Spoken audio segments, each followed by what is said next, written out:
വാർത്തയിലേക്ക് വിശദമായി. ഖത്തറിൽ നിന്ന് കെനിയയിലേക്ക് വിനോദയാത്രയ്ക്ക് പോയ സംഘം സഞ്ചരിച്ച വാഹനം അപകടത്തിൽപ്പെട്ട് 5 മലയാളികൾ ഉൾപ്പെടെ 6 പേർ മരിച്ചു.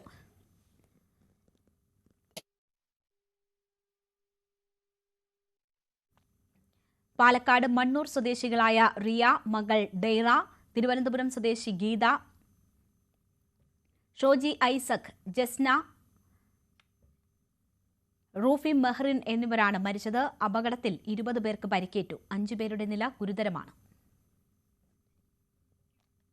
കെനിയയിൽ വാഹനാപകടത്തിൽ മരിച്ച തിരുവനന്തപുരം സ്വദേശിനി ഗീത ഷോജി ഐസക് വർഷങ്ങളായി ഖത്തറിലാണ് താമസം. അവിടെ സ്പെഷ്യൽ സ്കൂൾ അധ്യാപികയാണ്. അപകട വിവരം ഇന്നലെ രാത്രി തന്നെ അറിഞ്ഞുവെങ്കിലും മരണവിവരം കൊച്ചിയിൽ താമസിക്കുന്ന മകൻ അറിഞ്ഞത് ഇന്ന് വൈകിട്ടാണ്.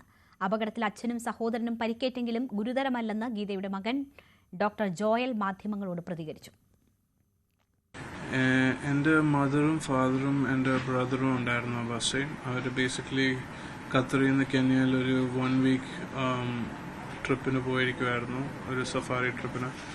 മമ്മി ഓൺ ദ സ്പോട്ട് തന്നെ ആണ് മരിച്ചതെന്നാണ് അവർക്ക് അറിയായിരുന്നു.